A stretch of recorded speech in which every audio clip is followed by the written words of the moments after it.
নমস্কাৰ আইনো Assamese ব্লগছৰ YouTube প্ৰথমটো ভিডিঅ'লৈ আপোনালোক সকলোকে স্বাগতম জনালোঁ। আশা কৰোঁ আপোনালোক সকলোৰে খবৰ নিশ্চয় ভালেই। বহুত দিনৰ পৰা ইউটিউবত চেনেল এটা খোলাৰ সপোন আছিল, কিন্তু সেই সপোনটো পূৰণ কৰিব পৰা নাছিলোঁ। অৱশেষত সেই সপোনটো পূৰণ কৰিবলৈ চেষ্টা কৰিছোঁ। আশা কৰোঁ আপোনালোক সকলোৱে যাতে মোক মৰমেৰে আদৰি লয় আৰু মোক আগলৈ আগবাঢ়ি যাবলৈ উৎসাহ আৰু প্ৰেৰণা দিয়ে আৰু ভুলবোৰ শুধৰাই দিয়ে। আপোনালোকৰ মাজলৈ মই ডেইলি ব্লগছবোৰ যিমান পাৰোঁ সিমান সোনকালে দিবলৈ চেষ্টা কৰিম আৰু লগতে মাজে সময়ে কিছুমান ৰেচিপিও আগবঢ়াম। আজিৰ ভিডিঅ'টো যিহেতু মোৰ ইউটিউবৰ প্ৰথম ভিডিঅ' সেই গতিকে ভাবিলোঁ আজি অলপ ফুৰিবলৈ ওলাই যাওঁ। আহকচোন আমি আজি ক'লৈ ফুৰিবলৈ ওলাই যাওঁ তাকে জানিবলৈ ভিডিঅ'টোৰ মাজলৈ যাওঁ আৰু ভিডিঅ'টো শেষলৈ চাই থাকিব। আচলতে ভিডিঅ'টো ইউটিউবত দিম বুলি ভবা নাছিলোঁ, সেয়েহে ৰুমৰ পৰা বনোৱা নহ'ল। আচলতে সেইদিনাখন মোক বন্ধ অহা কাৰণটো হ'ল মোৰ ডিউটি ছুটি নাছিলে আৰু আমাৰ তেখেতৰ ছুটি আছিলে আৰু সেয়েহে মই যাব নাপাম নেকি বুলি ভাবি ভয়তে কন্দা কৰি ল'লোঁ। অৱশেষত বাৰু ছুটিটো নিদিলেগৈ, সেইকাৰণে মনটো ভালো লাগিছিলে। প্ৰথমতে বেয়া লাগিছিল যদিও আৰু সেয়েহে যে মোক পূৰা জোকাই আছে সিহঁতে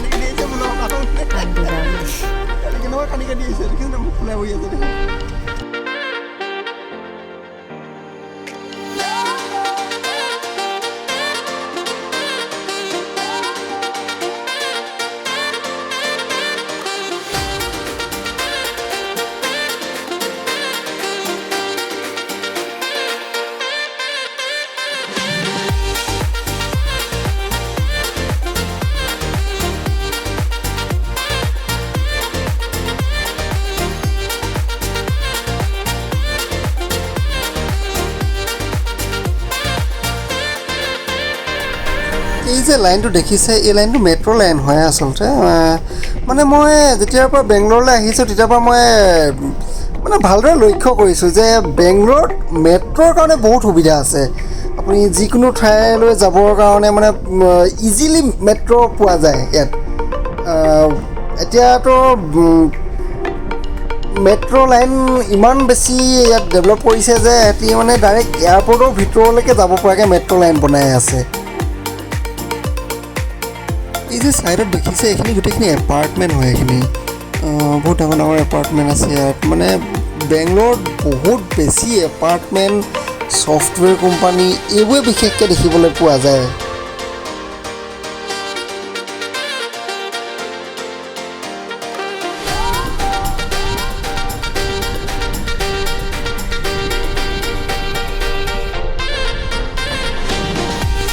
বেংগলোৰত আৰু এটা বস্তু মই ইয়াত লক্ষ্য কৰিছোঁ, বিশেষকৈ মানে অকণমান যিবিলাক গাঁৱলীয়া নিচিনা জেগা, যেনেকৈ এতিয়া আমি যিটো ৰাস্তাত গৈ আছোঁ, এই চাইডে আপুনি অলপ লক্ষ্য কৰি যাবচোন। মানে ইয়াত নাৰিকলৰ গছ বহুত বেছি আছে। মানে ইয়াৰ পৰাই বিশেষকৈ মানে বেছিভাগ নাৰিকল এইফালৰ পৰাই আমি যিবোৰ ঠাইত আছোঁ এতিয়া সেইবোৰ ঠাইলৈ মানে এইবোৰ পৰাই বেছিকৈ নাৰিকল যায় নেকি মোৰ হিচাপত। মানে চাওকচোন বহুত বেছি বহুত জোখতকৈ বহুত বেছি নাৰিকলৰ গছ আছে।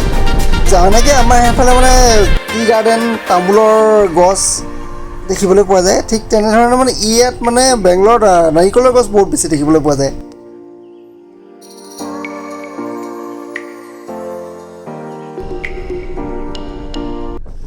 বেংগলোৰত আৰু এটা ক'বলগীয়া কথা, এই যে ছাইডত দেখিছে যে পাথৰবোৰ, ঠিক তেনেকুৱা মানে আমি যিবোৰ জেগাত আছোঁ মানে সেইবোৰ মানে তেনেকুৱা পাথৰ কাটি বনোৱা নিচিনাই লাগে। ৰিজনটো কি, মানে এইবোৰত মানে খান্দিলে মানে মাটিটো নোলাই নিছেগৈ। আমাৰ অসমত যেনেকৈ এটা টিউবৱেল পুতিবৰ কাৰণে মিনিমাম 60 ফিট 40-60 ফিট তেনেকুৱাতে মানে পানী ওলাই যায়, কিন্তু ইয়াত বেংগলোৰত কি হয়, মানে ডাঙৰ ডাঙৰ গাড়ী লগাই মিনিমাম 1000 ফিটৰ তলত খান্দি তেতিয়াহে পানী ওলায়। ইয়াত তাকো এক জেগাত নোলায়, মিনিমাম 2 জেগা 3 জেগা খান্দে তেতিয়াহে পানীটো মানে ওলায়।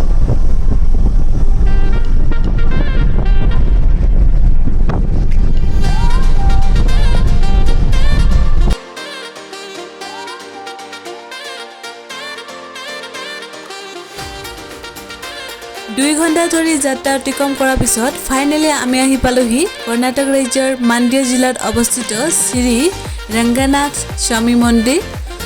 যিহেতু আমি মন্দিৰৰ ভিতৰত নোসোমালোঁ, সেয়েহে আপোনালোকক আমি মন্দিৰৰ ভিতৰখন দেখুৱাব নোৱাৰিলোঁ। চশমা চশমা লগাই দিলে বেয়া লগা নাই ভাল লাগিছে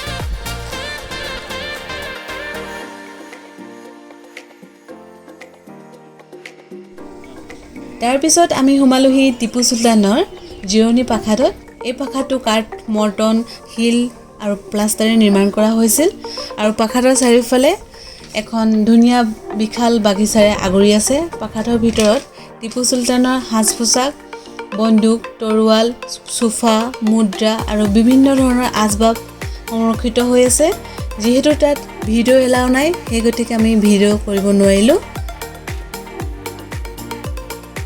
ইফালৰ পৰা সিফালে কৰোঁতে বহুখিনি সময় হ'লগৈ প্ৰায় এতিয়া সময় 2:30 বাজিলে বহুত ৰাতিপুৱা 7টামান বজাতে ওলাই আহে গতিকেলৈ ভোকো লাগিছে বহুত ভাবিলোঁ আমি ভাতটো খাই লওঁ ইয়াতে ভাতটো খাই লোৱাৰ পিছত আৰু আকৌ ওলাই যাম আৰু আজি কাৰণ আমি গোটেই দিনটোৰ কাৰণে ওলাই আহিছোঁ আপোনালোকে আৰু আমাৰ লগতে আৰু এতিয়া লাগি থাকক আৰু আমি পটককৈ ভাতটো খাই লওঁ ভাতটো খাই আকৌ আৰম্ভ কৰি দিওঁ ভিডিঅ'টো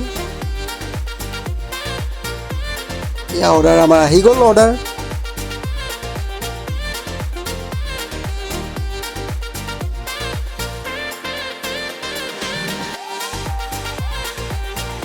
খাই বৈ আজৰি হৈ আমি আহিলোঁ মহীশূৰ প্লেচলৈ অৰ্থাৎ মহীশূৰৰ ৰাজপ্ৰাসাদলৈ এই ৰাজপ্ৰাসাদক আম্বা ভিলাজ প্ৰাসাদ বুলিও জনা যায় মই যিমান পাৰোঁ আপোনালোকক ভালদৰে দেখুৱাবলৈ চেষ্টা কৰিম বাহিৰৰ পৰা আচলতে ৰাজপ্ৰাসাদটো যিমান ধুনীয়া ভিতৰখন তাতোকৈ বহুত বেছি ধুনীয়া সপোনতো কল্পনা কৰিব নোৱাৰা এখন ঠাই মই যিমান পাৰোঁ হেঁপাহ পলুৱাই চালোঁ আৰু আপোনালোকে চাই থাককচোন ভিডিঅ'টোৰ জৰিয়তে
মহীশূৰ প্লেচৰ সন্মুখৰ ফালৰ পৰা ভিউটো চাওকচোন ইমান ধুনীয়া লাগে মানে দেখিবলৈ দেখি বহুত ধুনীয়া লাগে মানে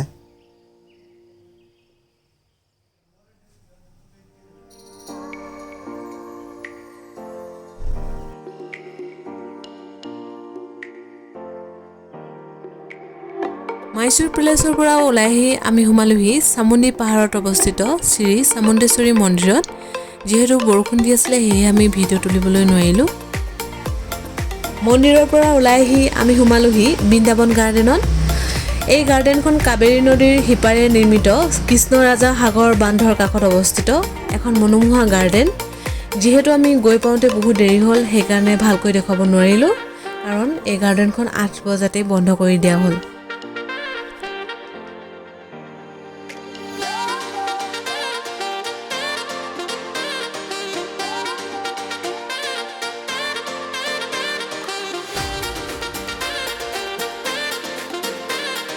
গাৰ্ডেনৰ ভিতৰত সোমোৱাৰ আগত মানে বাহিৰত মাছ ভজা দেখিছিলোঁ।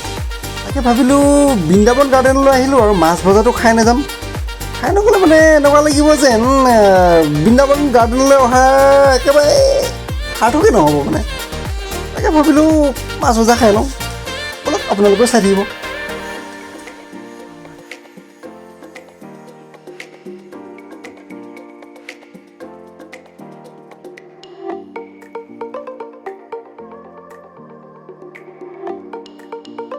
যিহেতু সময়ো বহু হৈ আহিল, প্ৰায় 9টা বাজি পাৰে হ'ল, সেয়েহে আমিও ৰুমলৈ উভতিছোঁ।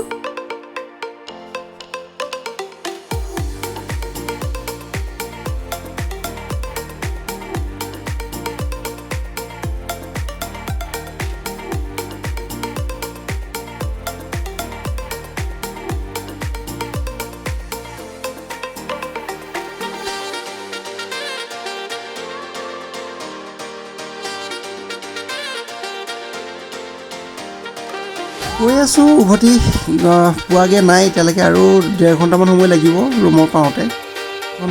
যথেষ্টখিনি দূৰ হয় তালৈ।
আৰু কিবা থাকিল নি মানে ক্লাছবিলাক?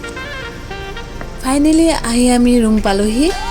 সকলোকে শুভৰাত্ৰি জনাই আজিৰ ভিডিঅ'টো ইমানতে সামৰিছোঁ।